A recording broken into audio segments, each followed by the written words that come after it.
Good afternoon. Thank you for joining us in the first colloquium of this academic year. Welcome. We have a great pleasure and honor to host Professor Konstantinos Dovrolis today, who is a professor at Georgia Tech, at the School of Computer Science at Georgia Tech. He studied at the Technical University of Crete, at the University of Rochester, and he has his PhD from the University of Wisconsin-Madison. His research is interdisciplinary. He combines network theory, data mining, and machine learning in different applications, including climate science, biology, and neuroscience. And he has received funding from NSF, NIH, DOE, all the prestigious US research funding organizations, but also from companies, Google, Microsoft, and Cisco. And he has held visiting professor positions in France, Norway, and Greece.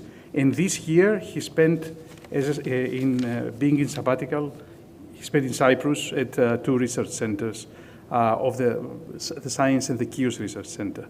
So we are very happy to listen to his talk on brains, deep learning, and network. The floor is yours. Thank you.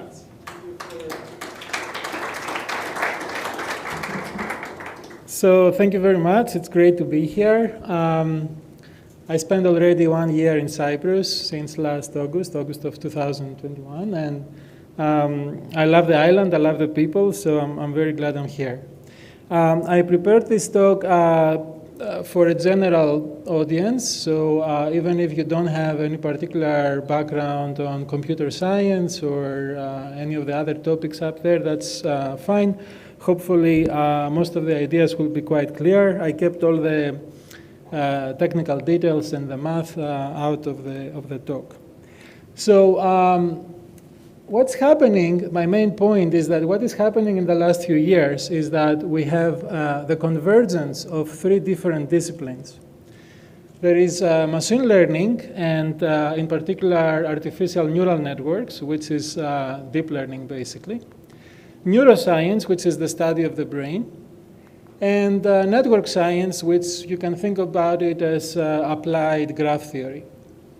So my main point will be that the convergence of these three disciplines will have very important consequences, both in the creation of artificial general intelligence and also understanding the brain itself.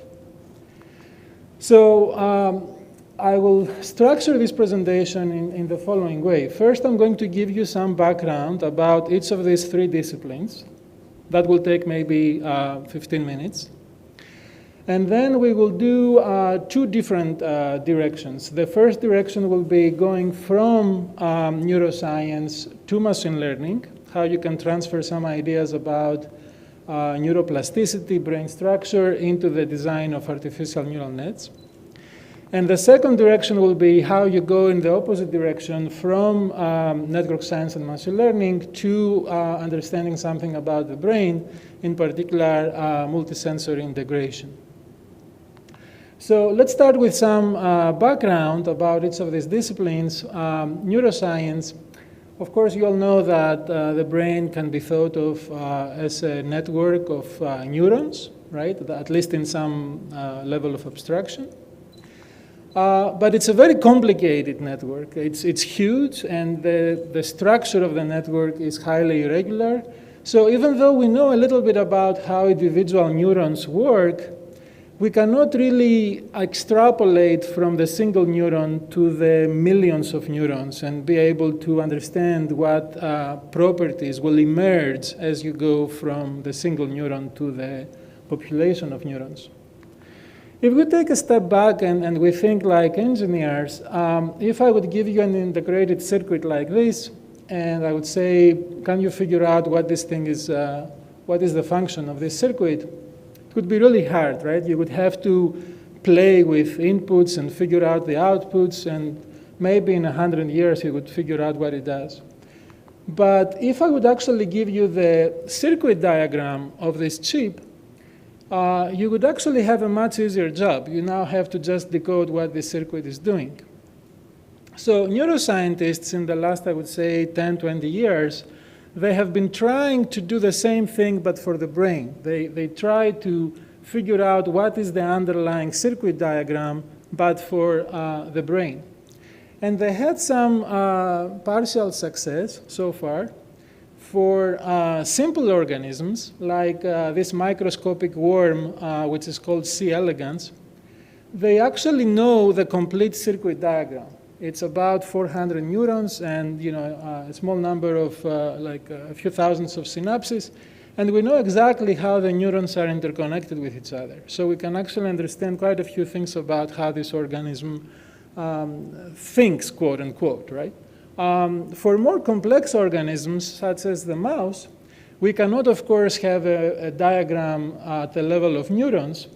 But thanks to very hard work at the Allen Institute for Neuroscience in Seattle, and thanks to many sacrificed mice, we now have essentially a map that shows how different brain regions of the mouse are connected. So essentially we have, you can think of this as a matrix that shows how different brain regions are interconnected. It's a heat map, right? So we also have a notion of how strong the connections are, for example, between different parts of the cortex with the thalamus and so on.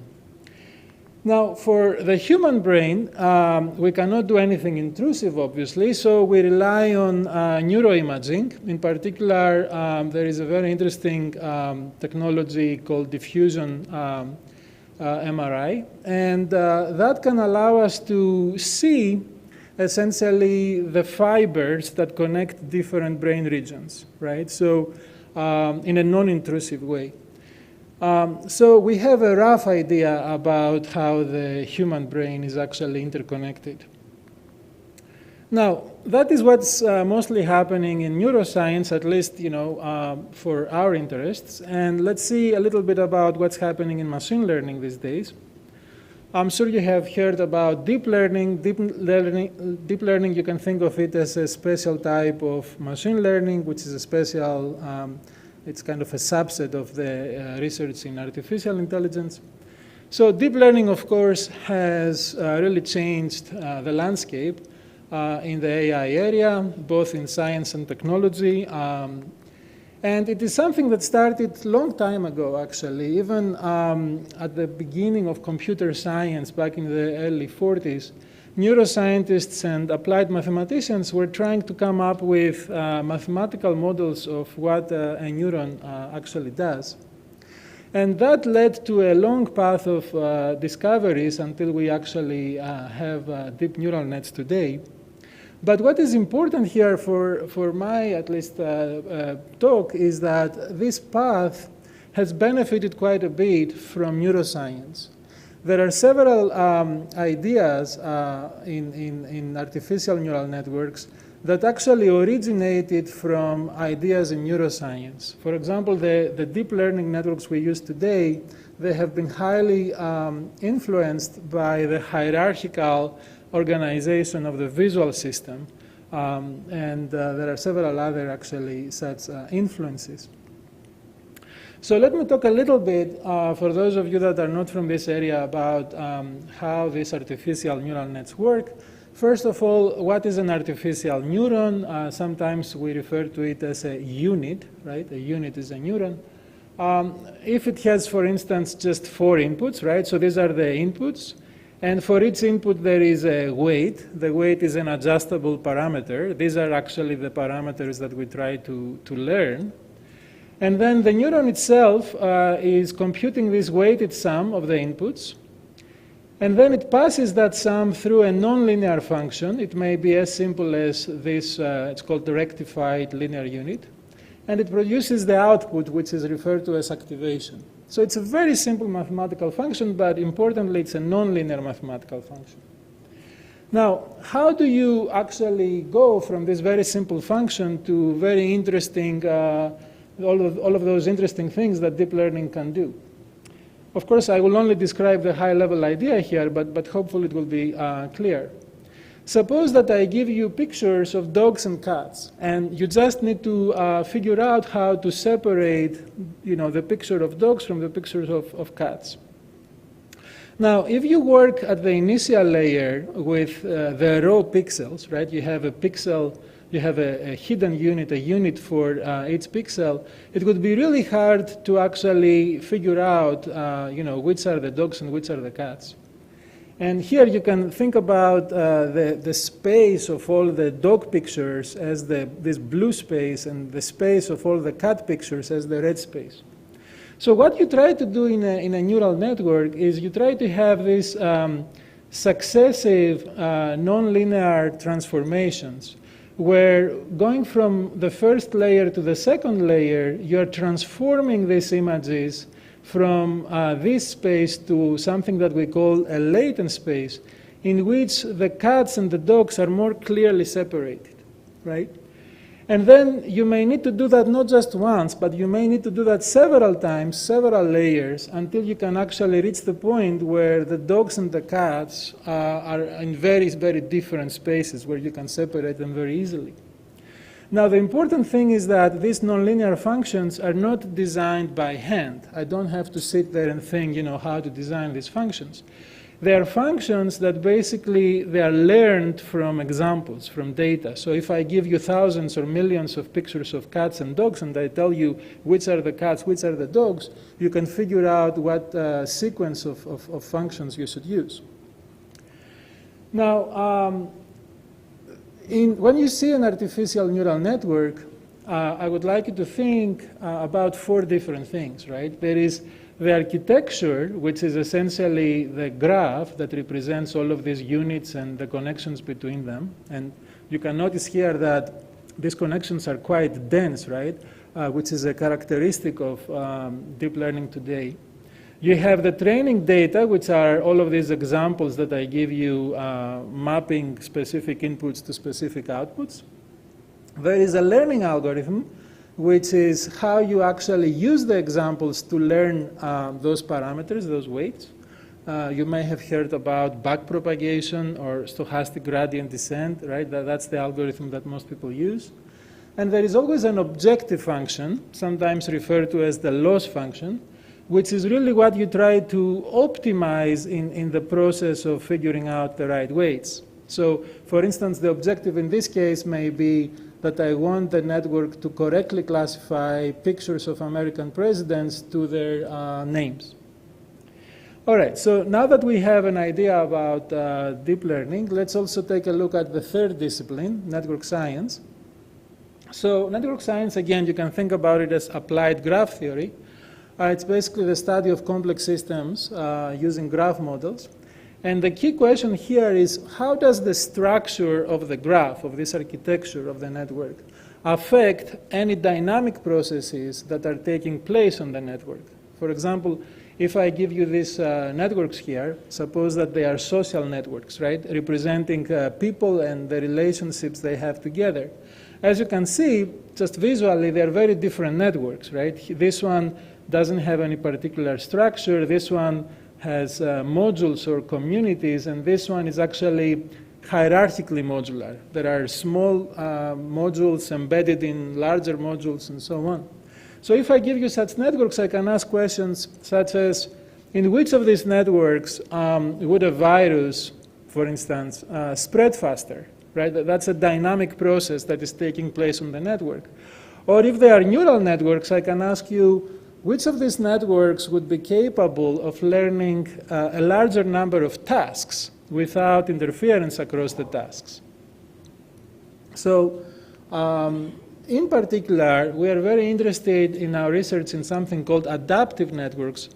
What is special about them? Here, there is a feedback loop. The topology of the network is actually changing with time, but it's not changing randomly or based on some exogenous parameters. It is changing as a result of what is the dynamic state of the nodes in the network. And the state of the nodes is changing as a result of the topology, right? So for example, if you are infected or not infected in a social network, right, it depends on your connections. But also the connections that you form with other people depends on whether you are infected or not, right? So this is a very important branch of network science, especially when you study the brain, because the brain is an adaptive network. As you know, there is neuroplasticity, right? Whenever you learn something, whenever you experience something profound, your brain is actually changing, like the connections are actually changing. And so there is, again, this feedback loop between the structure of our brains and what our brains actually do. All right, so this was kind of an introduction, just to give some background about these three disciplines. And now we're ready to actually talk about the main part of this talk, which is these two different research papers, right? One of them moving from neuroscience to machine learning, and the other in the opposite direction. Okay, so this is joint work with my brilliant student, Burak Gürbüz from Istanbul. And we published this last summer at a conference called ICML. So the title is NISPA, Neuro-Inspired Stability Plasticity Adaptation for Continual Learning. So what is continual learning? It's a challenging problem for neural networks, because here the neural network has to learn not only one task, for example, how to distinguish cats from dogs, but you have to be able to learn a sequence of tasks. It may be a very long sequence of tasks. And the tricky thing is you should not forget, whenever you learn task 5, you cannot forget the previous tasks, right? So unfortunately, the deep learning networks that we use today, for the most part, they suffer from something called catastrophic forgetting. Whenever they learn a new task, they forget the previous knowledge. And what we would like to do with NISPA, this is our set of desired properties, is we would like, of course, to learn many tasks without forgetting. We would like to not have to replay old tasks, right? So what do I mean by that? One way that you can avoid forgetting is every time you learn something new to retrain yourself to all the previous tasks you ever learned in your life, right? That would be very inefficient, of course. We don't want to do that.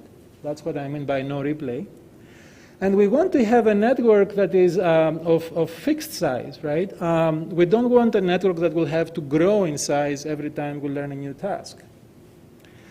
So let's get some inspiration from neuroscience on how to solve this problem. We identified 4 high-level properties of the brain that we rely on. The fact that it rewires itself, right? The network is not static.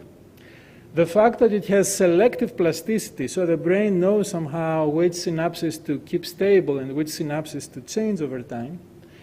Of course, the brain is of fixed size, right? Your brain doesn't get larger the more tasks you learn. And as we will see, it has a sparse connectivity, which is something important. So let me talk about each of these properties in a little bit more detail. All of the brains that we know are actually quite sparse. I showed you earlier the C. elegans connectome with a density of only about 4%. For the fruit fly, Drosophila, we don't have the complete connectome, but for a specific part called optic medulla that we know the network, the density is again quite low, 6%. Even for the mammalian brain, the density is actually quite low, and importantly, it stays constant for most of the adult life, right? There is a time period in early childhood where there is a rapid densification. Many synapses are being created, as well as neurons. But then during the teenager years, there is substantial pruning of those connections. And the point that I want to focus on is that for the most part, during adult life, our brains remain sparse and of about the same density. Of course, despite the fact that we always learn more and more things, right? The second property is rewiring. So I already mentioned this. The brain actually is a very dynamic network. Every time we learn something new synapses are created. Some previous synapses can be removed. On the contrary, artificial neural networks are for the most part static. I'm talking about kind of the mainstream, right? You can always find one or two papers that do something different, but the mainstream in deep learning is that the neural network itself is static and only the weights are changing over time. The third property is selective plasticity. So, and you can actually observe this at the lab if you have an electronic microscope. So if you train your mouse to actually do a certain motor task or enjoy some new food or something, you can actually observe the creation of some new spines. Spines are locations where synapses can be formed. So the interesting thing from our perspective is that the brain doesn't keep all of these spines. If you think about this cartoon here where you can show the space of all possible synapses as this matrix, right? When you learn a new task, maybe some new synapses will be created, shown here as red, and only a small fraction of them will be stabilized, right? Over a time period of a few weeks, only some of them will become stable, and then they will not go away. They will stay in most of your life. And you can have, like, I don't know if you can see there are different colors here. You can have like different synapses associated with different tasks that you learned over your lifetime. But a large fraction of the possible synapses will stay basically plastic, essentially not assigned to any particular task. Again, in artificial neural networks today, there is no such thing. All the weights are equally plastic.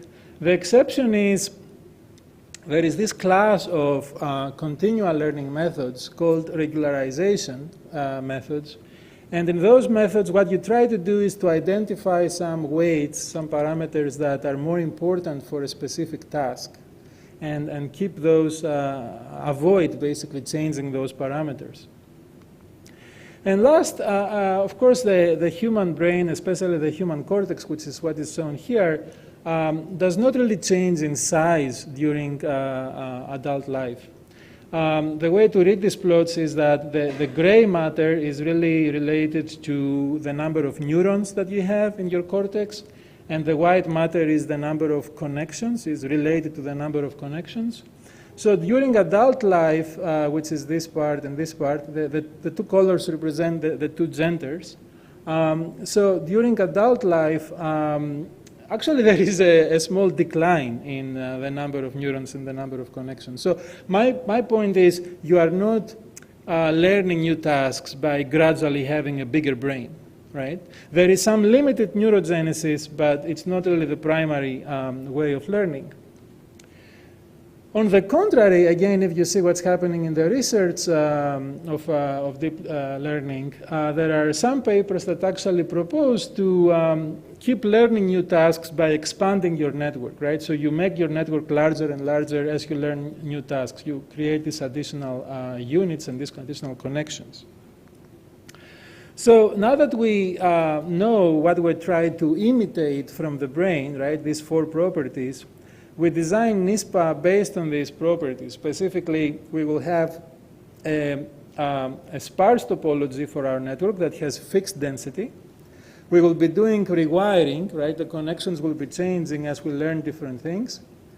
There will be selective plasticity, so some particular parameters and some particular connections will be frozen, will become stable, while others will remain plastic.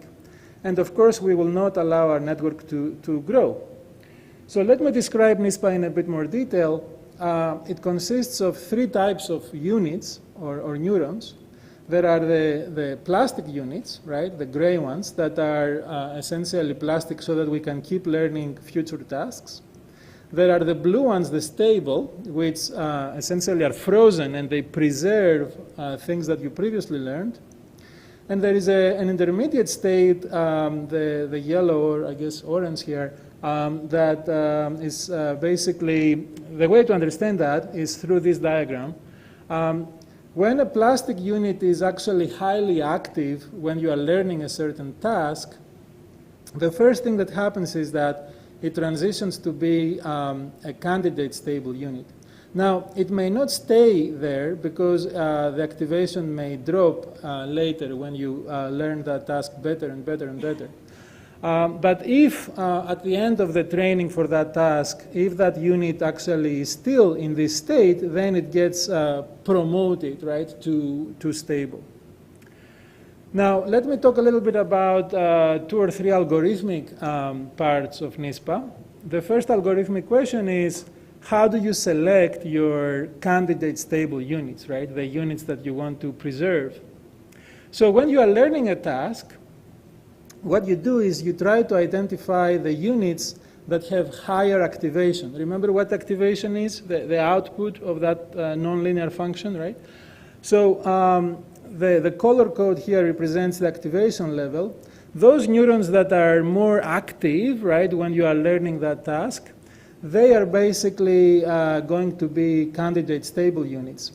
In fact, the way we do this is by solving an optimization problem which tries to find the minimum subset of neurons for each layer separately that can collectively capture a large percentage of the total activation in that layer. So for instance, if you want to capture, say, 90% of the total activation, you want to find out what is the minimum set of units that will give you collectively 90% or more of the activation in that layer. So that's how you basically choose these orange neurons here. Now, why activation-based? Why we rely on activation? It's something that also previous work showed, and also we showed that activation, the level of activation is highly correlated with how important a neuron is for learning a task, right? If you remove a unit that has large activation, you create much more damage to the network than if you remove a unit that has low activation. Now, how does rewiring happen in NISPA? Remember, rewiring means 2 different things, right? You drop connections and you add connections. The dropping has to do with how you preserve knowledge, and the growth has to do with how you enable learning of new knowledge. So for every connection that we drop, we add a connection so that the density always remains the same. So when do we remove connections? When a unit becomes candidate stable, right, we have to remove any inputs that it gets from plastic units. This is absolutely necessary. Why? Because if you keep this connection there and the plastic unit changes later on, it will create a change in this unit. But we want this unit to be stable, right? So that's why we remove all the connections from plastic to stable. Now, of course, you don't remove the outputs of a stable unit, because these outputs, even if they go to plastic units, they can still be useful. In machine learning, there is something called transfer learning, where you want to transfer knowledge from tasks that you previously learned to future tasks that you don't know yet, right? So you want to keep these connections from stable to plastic to enable transfer learning. Now, this is about drop or pruning of connections. How do you grow connections? There are 2 types of connections that we can grow. One is from a plastic unit to another plastic unit, and that is basically, that enables the network to learn new representations, new information. But also, we create connections from a stable unit to a plastic unit. As I said before, this helps with forward transfer. So we do both of those things. And finally, when you are done learning a given task, you basically promote, oops, I jumped too fast. You promote any candidate stable units to stable units, and all the connections between them, these blue units here, become frozen. So essentially, from this point on, these blue units remember what they were trained to learn, and nothing can change that, right? They can absolutely not forget. I have some animations here that just put all of these concepts together. I will just play it very quickly. The idea is that when you learn a task, you basically break that process into a number of phases. For those of you that are from this area, a phase, you can think of it as a number of epochs, right? So you're basically, let's say that you start with an initial network where all of the units are plastic. Then in each successive phase, you basically, in each successive phase, you choose some candidate stable units. And when you are done learning that task, basically you promote those units into the blue units, the stable units. And from that point on, you will never forget that task, right? So the training process is a sequence of selecting candidate stable units, rewiring your network, and at the end of learning a task, freezing the candidate stable units so that you don't forget that task. All right. Now, how did we evaluate this method? We followed what is kind of the convention in this literature, basically to compare with state-of-the-art baselines using a number of different data sets. Here I'm going to show you just a very small number of plots. The nature of the tasks are visual. So basically in each task I show you images of different classes, for example, frogs versus horses, right?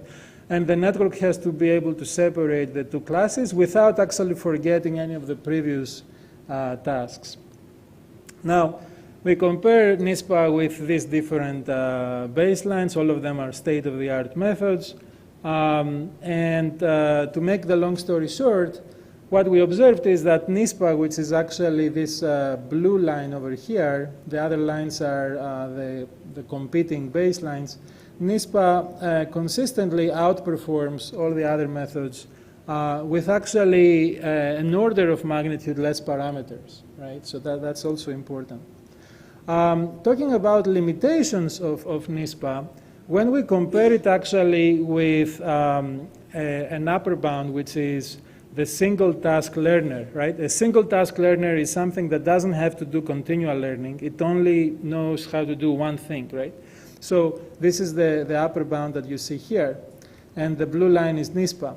So when you compare the two approaches, you observe that gradually, as you learn more and more tasks, the gap here starts increasing. And the reason that it increases is because the brain, quote unquote, of NISPA gradually doesn't have any more plastic units, right? So you kind of reach the point that all of your units, at least in some layer, are frozen, are stable. There is another interesting thing about NISPA, which is that how it performs, how well it performs, it depends on how dense the network is, and there is an optimal density, which we try now to figure out mathematically, like what is actually this optimal density. But the intuition is that if you have very low density, then the network just doesn't have enough parameters to learn well. And if you have too much density, then the problem is that you start having interference across different tasks. So it's harder to decouple the tasks that you're learning. All right, so to summarize this part of the talk, all right, NISPA is a neuro-inspired continual learning method. It's based on sparsity and dynamic or adaptive connectivity. It doesn't need replay. It can outperform baselines using much fewer parameters. And there are several things that we're actually currently working on. All right, let's stretch our legs and our arms, because now we're moving to the second part of the talk, which is the opposite direction, how you learn something new about the brain by using network science and machine learning. So here, this is a collaboration with my former student Kamal from Iran, and Eva and Majid are professors of neuroscience, actually. Majid is the experimentalist. And what we did here is in the context of something called multisensory integration. So what does multisensory integration mean at a high level? Our brains are constantly receiving, different sensory streams, right? From our eyes, from our nose, our skin, and so on. So the very interesting thing, which we don't pay attention to because it happens so naturally, right? But it's really a very hard problem, and it's very hard to solve this problem in machine learning. We don't know how to do multisensory integration for robots, for example. So the brain somehow receives all of these different streams of sensory modalities and integrates them into this coherent feeling of perception, right? We perceive reality by combining all of these different sensory streams.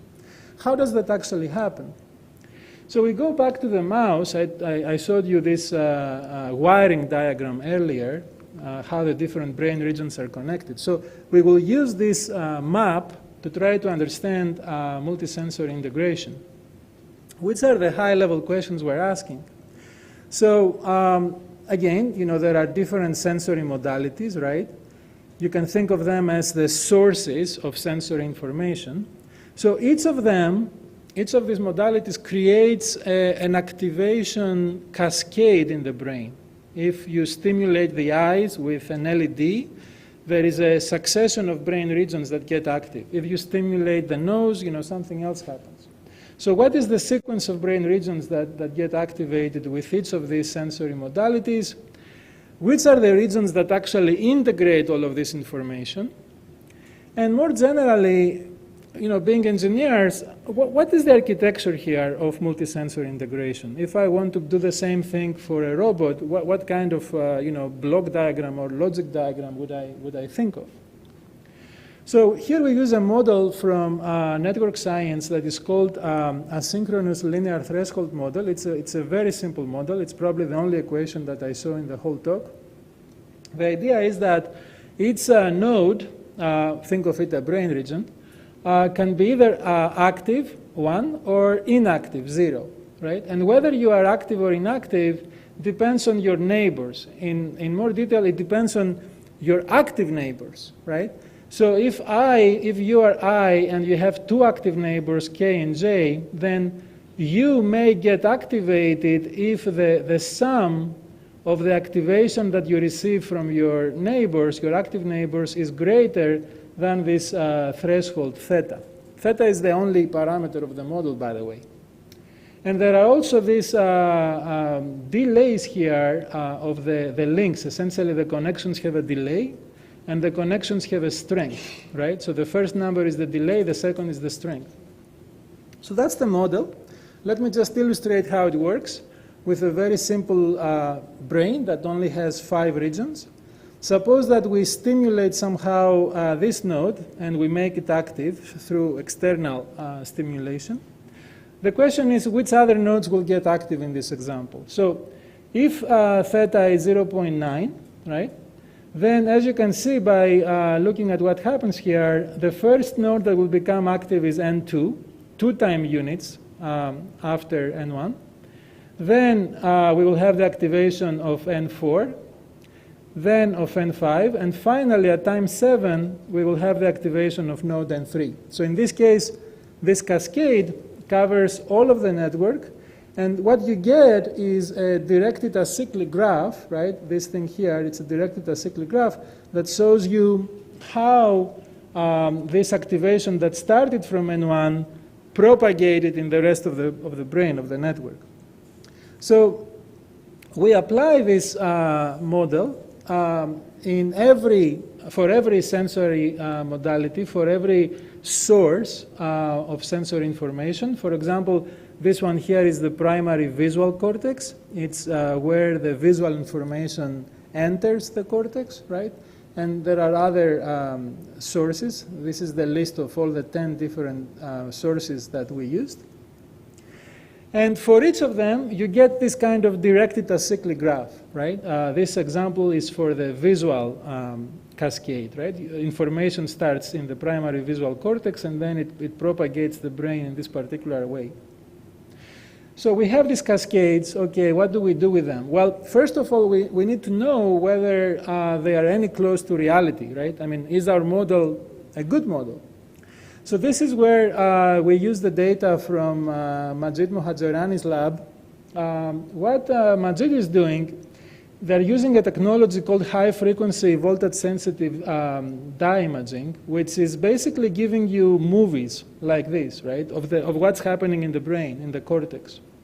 So if you stimulate, for example, the eye of the mouse with an LED, then you can see how the activation starts from a specific part of the brain and spreads, throughout the rest of the brain. These movies have a resolution of about 7 milliseconds for every frame, and there is also a spatial resolution. So these limited resolutions here mean that in some cases we may not be able to tell which region got active first, right, because of the limited temporal resolution. But nevertheless, we can compare our modeling results with the experimental results in the following sense. We can look at a specific cascade, for example, the visual cascade, and we can ask, if I have two brain regions, X and Y, and I see that X becomes active before Y in the experiments, is it that X also becomes active before Y in the model? Right? So are the results consistent in terms of the temporal ordering? To make the long story short, we observe that about in 60–70% of these cases, we get the right ordering. In about maybe 20–30% of the cases, we cannot tell, right, because of the limited resolution. And only in about 10% of the cases, we get wrong ordering, which is not bad for a model that has only one parameter. So now that we have some trust in the model, we can also do some graph theory and analyze these cascades. Again, what is our goal here? Our goal is to find the brain regions or the nodes in the graph that actually integrate all of this sensory information, right?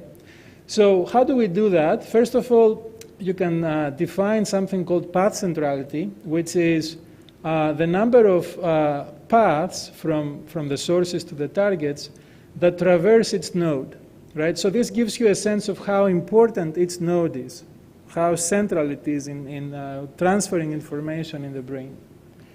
So given that metric, we can now ask the following question. If I give you such a DAG, can you identify the smallest set of nodes that collectively cover at least a given fraction tau, let's say 90%, right? Tau of all the paths that go through the DAG. So we try to find basically the minimum set of nodes that are in some sense the bottleneck of these sensory cascades. So when we do that, when we solve this problem, which by the way, it's not trivial because it's an NP-hard problem, but I will not get into those things.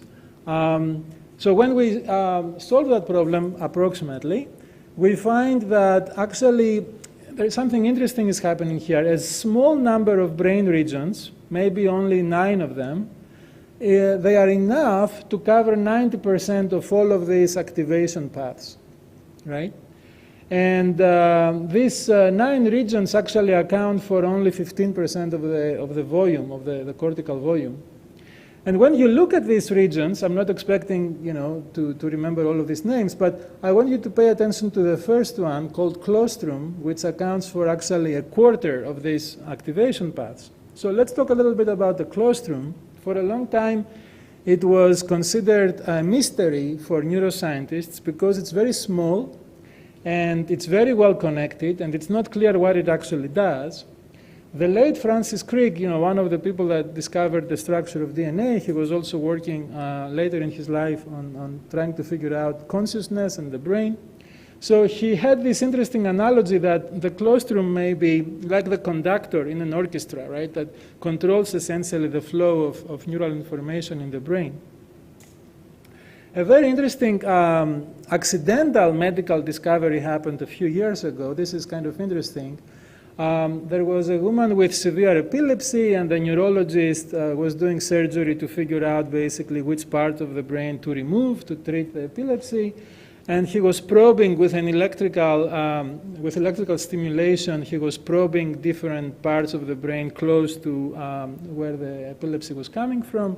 Accidentally, it kind of makes you wonder. Accidentally, he stimulated the claustrum. And what happened instantly is that the woman lost consciousness. And when the stimulation would be turned off, the woman would immediately have consciousness again without remembering anything. So it became clear that the colostrum actually has something to do with consciousness. It's a switch of consciousness, essentially. The results that I showed you from our analysis gives a slightly different perspective on this. It's basically suggesting that the colostrum is actually the most important brain region for multisensory integration. And of course, if you disable that bottleneck, multisensory integration will suffer. So what does all of this mean about the architecture of multisensory integration? Our analogy is that it's probably something like an hourglass, where you receive a lot of different sensory modalities, sensory information, say, from the top of the hourglass, and then the brain has some specific brain regions, brain pathways that are specific for each modality, right? This part of the brain for vision, that part of the brain for auditory information, and so on. But all of that gradually converges into the waist of the hourglass, right? The waist of the hourglass is relatively narrow. It consists, as I showed before, only of a small number of brain regions. And what probably happens there, right? We have to speak to some degree hypothetically because we're not absolutely certain. But what probably happens there is that as a result of that integration, you create essentially some intermediate level representations that then are used in the rest of the brain in higher level cognitive processes, right? For humans, for example, executive function or planning or, doing math and so on. So I'm done also with that second part of the work, and we're ready to start wrapping up. What can we expect from this synergy between the disciplines that I showed before? I think basically we can expect to move from the quest for artificial intelligence to artificial general intelligence, AGI. What is AGI? AGI is basically the goal of trying to create machines that learn like humans. You don't train a machine just for a given task, like how to play chess or how to drive a car. In AGI, you want to have a machine that can actually keep learning, interacting with the environment without you basically specifying what the machine will learn. And the second thing is, if we have models that can actually do AGI, I hope you agree with me that these models will be probably quite close to how the brain works. And so the models can also be used to understand the human mind. And not only the healthy human mind, but also, when you have elements of the human mind, such as different diseases. So I'm closing the talk with something that maybe some of you are already thinking about. There are many Hollywood movies that try to make us scared about artificial intelligence. And I want to say just a few words about that. All of the AI research that is happening today, basically, not all of it, but I should say most of it focuses on relatively clean mathematical tasks, such as, how do you do learning, how do you do perception. And all of these tasks, including what's called reinforcement learning, they have clearly defined goals and reward functions. On the contrary, we have very little knowledge about how the brain does all of those other things that we usually associate with humans. I mean, we don't quite know how the brain does creativity or curiosity, or how we have feelings or self-awareness, sentience, consciousness. So my opinion is that we're very, very far, actually, from doing any of these things with machines. And so without these things, my gut feeling is that we don't have to worry, at least not yet, not in this century. So with this optimistic note, thank you very much, and looking forward to your questions.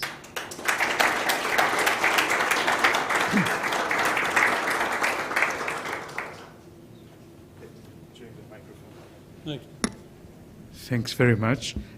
Just a note to those watching remotely on YouTube or Facebook. If they would like to ask a question, they can send a message. They can write a message, and it can be transferred to Konstantinos immediately. So the floor is open for question from the physical audience. Okay, certainly. Any questions? Yes, please. Thanks a lot for your talk. A general question, but maybe mostly applies to the first paper that you presented. There's this big, I guess there's this big push now for large-scale machine learning or big supercomputers, etc.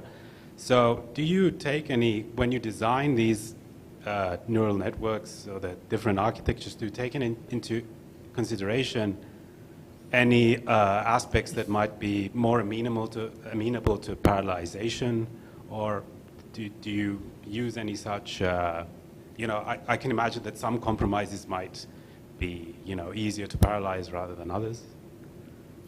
I mean, this is, of course, a long discussion, but the situation currently is that you have these big companies like Google and so on, and they have tremendous, computation power with GPUs and so on, and they can train models that nobody else can train, quite frankly, right? Part of what we are trying to do is to come up with more parsimonious models with fewer parameters. That's why we emphasize on sparsity, that wouldn't need so much computational power in order to be trained. There is also an energy issue here. I mean, these data centers that are training these huge models are actually burning more power than, thousands or millions of cars. So I think there is a reason to try to think about how to reduce the computational requirements. Now, I'm not sure if this answers your question. I mean, of course, parallelization is important, and GPUs, in some sense, they are already doing a lot of work in parallel by definition, right? Is this close to what you're asking? Yeah. Thank you.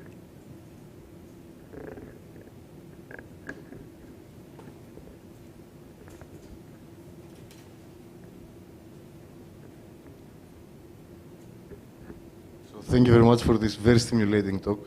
Thank you. I have many questions, even philosophical ones and so on, but I will follow a bit this. So you showed at some point that there is an optimal density in order to have the tasks to go there. I would have expected to have the final goal to be to have the more parameters you can in there. Because when you were presenting, I was trying to figure out that, okay, you have the brain. As an earth scientist, I was thinking the earth with all the parameters around. One reply was what you just gave, that it's the computational power. Let's say that this was not the problem. Would you try to go for more input parameters there or not? So the problem is the computational power or the statistics behind, if you understood what I asked. Yeah, I think that particular plot was showing that for a fixed number of neurons, right, the question is how many connections do you have, how many parameters do you have? And in the context of at least continual learning, it's not true that the more parameters you have, the more tasks you can learn, or the better you can learn those tasks. Because at least if you do things using NISPA, think about how NISPA works, right? So if you have too many connections, and this unit becomes candidate stable, say stable, because it's connected to, imagine that it's connected to every unit of the previous layer, right? So, if some of those units are plastic, you will need to remove a very, very large number of connections, and you will need to add them back so that you keep the same density, right? So it becomes harder, essentially, to decouple the tasks that you are trying to learn. There is more interference between tasks. But in real life, this does not create the risk of achieving our end goal, for example, like explaining the brain or... So, as I said, I was thinking of this in a more Earth perspective. So, if you do not count for all parameters, if you do not count for all the gases that are in there, then the result that you will be getting will be completely different with the reality. So, my question is, if this small number of parameters is enough to describe real-life problems, not in the ones that you showed at the very end, that's completely high-end. But I don't know if you understand what I'm... Help me here to understand more. So you're asking whether to solve more realistic problems you would need more parameters necessarily? As an ignorant outside of the field, this is what I understand. That in order to explain a problem, I need more input. But you have showed something that contradicts my common sense. That's what I'm asking. I see. I think I started saying now. So your intuition is that the harder the problem is, the more parameters we will need. Exactly. Yes and no, right? So think about the brain. I mean, it has a huge number of synapses, billions of, think of them as parameters, right? But still it uses sparse connectivity. So the number of connections that actually exist is a tiny fraction of all the possible connections that could exist. So if you are building a machine that is supposed to solve very hard problems, say the brain, right, you will need many parameters, but it will still be a sparse network. Does it make sense now? Yeah, thank you. Mm-hmm.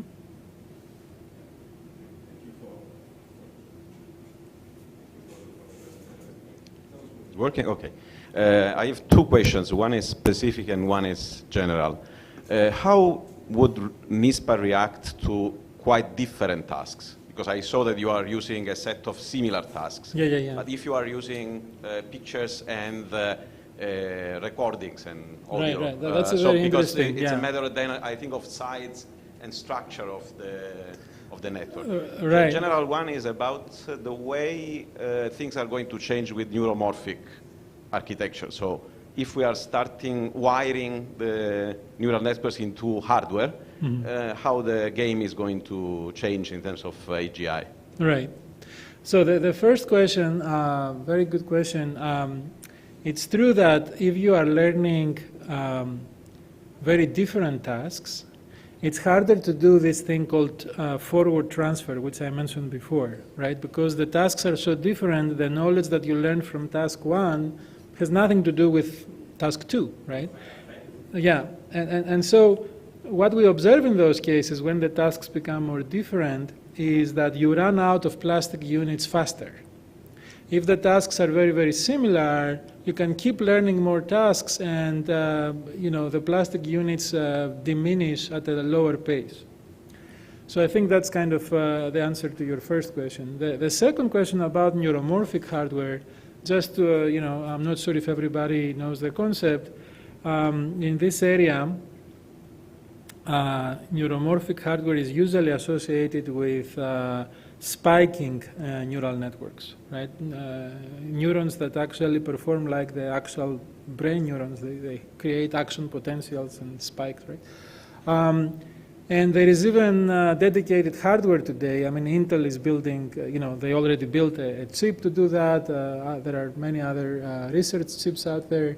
But in general, it's not really clear whether those things can do something that more traditional deep learning cannot do. They dissipate much less power, so that's their main benefit. But if you don't care about that so much, they haven't really found yet their competitive advantage to say that we can do this, that is very much like the brain, but deep learning cannot do that. They haven't. You wouldn't say that there are, say, emerging properties we might see from that architecture we don't see in the software? Yeah, nobody, at least that I know of, has managed to do that yet. Which is, yeah, anyway. I mean, personally, let me say that I'm not working on neuromorphic, but I have some kind of, from the outside, a view of that field.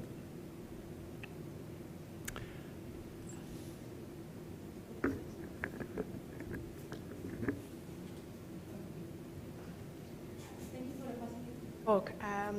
Could you please comment on different diseases and the relationship to for example, selective plasticity or other aspects, such as, for example, for Alzheimer's or autism. I think in autism, multisensory integration is important. Right. I mean, I would hesitate, to answer your question in general because I'm not a psychiatrist or a neurologist, but I can talk a little bit about a research collaboration we have in the context of depression. Many of the mental diseases, by the way, not all of them, but many of them are, in some sense, diseases of the connectome, meaning that something is going wrong with the wiring of different brain regions, right? So the collaboration we have with Helen Mayberg, who is a very famous neurologist in the States, is in the context of severe depression that cannot be treated with medication or with anything else.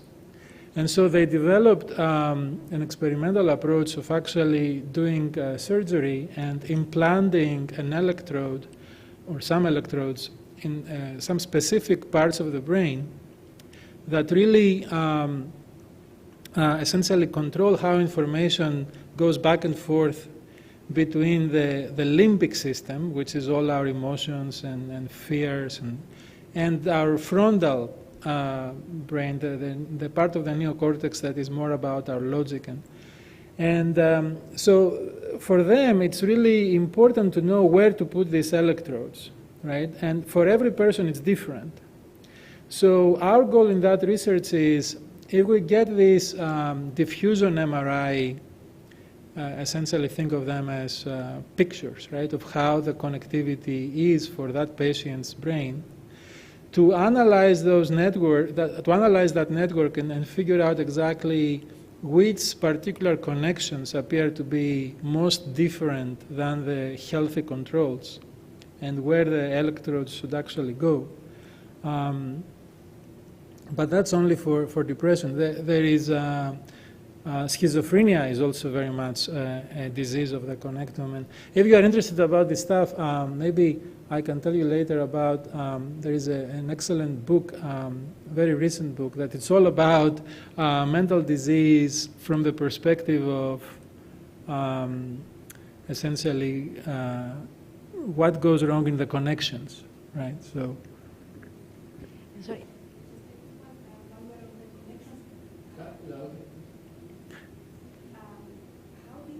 Because in the you have layers, and so your graphs are oriented, right? But in the brain, there's a double way system. Can you comment on that? Right. That's a very good. The question was that the brain, of course, is a recurrent neural network. It has feedback loops, right? While the networks, at least that I showed you, were all directed as cyclic graphs, right, without recurrent loops. So there is here a long discussion that, even though they are directed as cyclic graphs, because of backpropagation, because of how you train the networks, effectively you are using recurrent paths, right? I mean, unless if you have this notion of how the gradients are transferring back from the output layers to the intermediate and input layers, you wouldn't be able to train the network. So some form of feedback loop exists also in artificial neural nets. But that's only part of the answer. I do believe that at some point we need to start working more with recurrent networks and networks that have memory, basically, right? So that's when things become more interesting. Mm-hmm.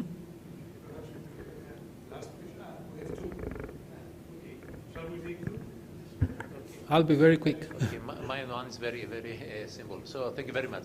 It was an excellent presentation. So I'm just wondering, in many cases, I mean, as you also discussed shortly, you have data that are coming from actually stochastic, let's say, distribution functions or high-dimensional distribution functions. So did you consider your method in relation to probabilistic graph networks, or how to treat such phenomena?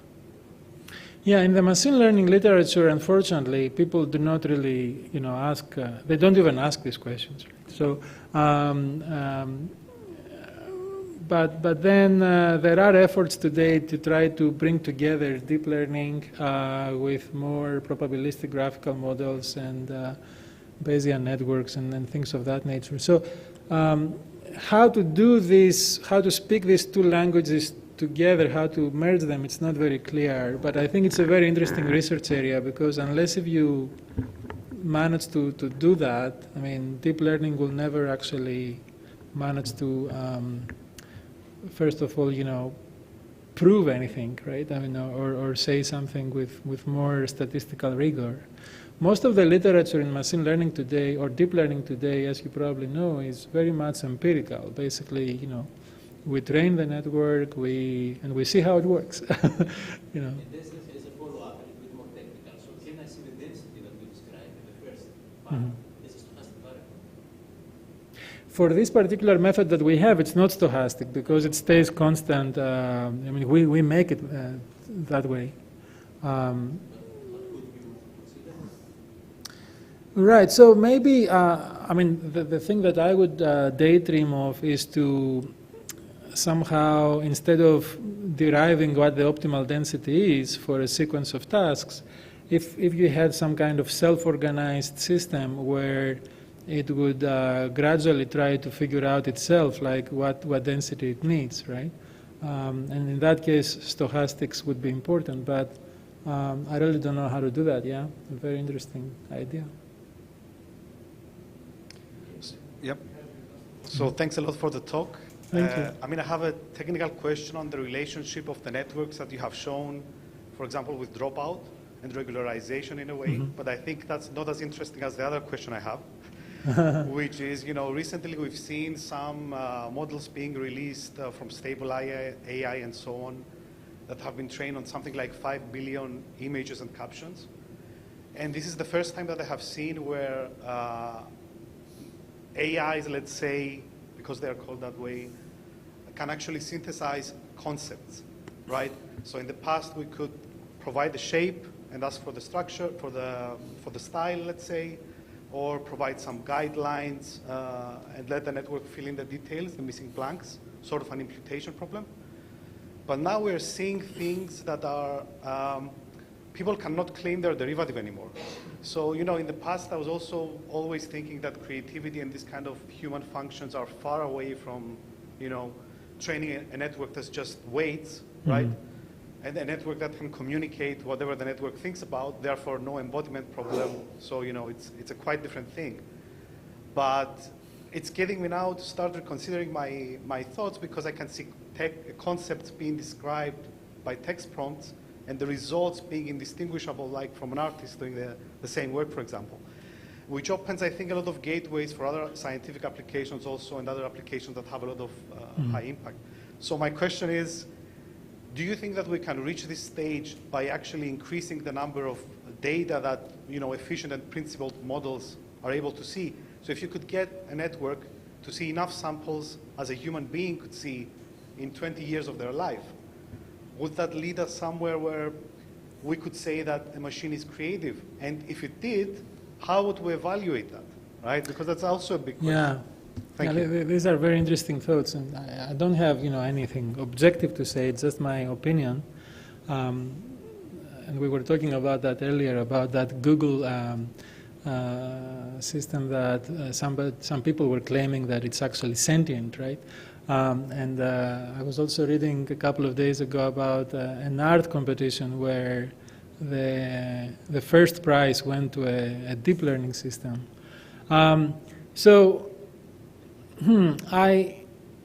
do believe that all of these things are in some sense fake. I mean, in the sense that there is no real creativity, but in order to be able to tell what is really creative and what is just a fancy collage of many different examples that the machine has seen, in order to ask this question, you have to have a better definition, first of all, about creativity, like how do I define creativity? I think that's what you will see probably in the next few years, more and more people asking, how can we really define more clearly what is the things, what is the thing that only a human can do, right? How can we identify something genuinely creative, for instance, as opposed to something that results from a very complicated combination of a billion images, right? You mentioned if I have someone that 20 years, right, 20 years old, he or she has definitely not seen a lot of different pieces of art, right?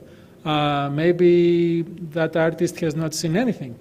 It's all coming from, his or her subconscious. And compare that with a machine that has seen every piece of art in the history of humankind, right? And that machine can create things that are just, as I said before, very fancy, complicated collages, right?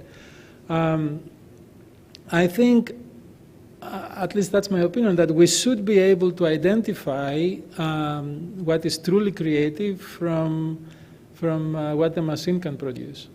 But that will require, in some sense, also some further research in coming up with the right definitions for creativity and how to think about novelty. And I would just add something to what Johannes basically just said, because I saw the same, he showed me the same article that basically was talking about a group of judges. right. Giving an award to an algorithmic sort of creation, as it were, as opposed to some of the human kinds of artwork. But then again, I will get back to, okay, you're right about the definition of issues. What is creativity? What is, yeah, sorry. But at the same time, though, it's human judges that actually, so it was not just a synthesis of disparate types of things, but there was something there that they recognized as being creative. And of course, creativity is in our minds. So the fact that they chose that specific creation from a machine as opposed to the human creations leads me to think that the line between what's real and what is not, real creativity versus sort of superficial, is perhaps a very fine line. Yeah, I mean, maybe. I think it will be one of the most interesting questions of the 21st century. I mean, trying to come up with this. What makes us human, right? What's the thing that only humans can do and machines cannot do? So. Thank you very much for your attention, for your discussion. Perhaps we will continue outside. And thanks a lot to the speaker, and thanks for all this nice interaction. Thank you very much. It was fun.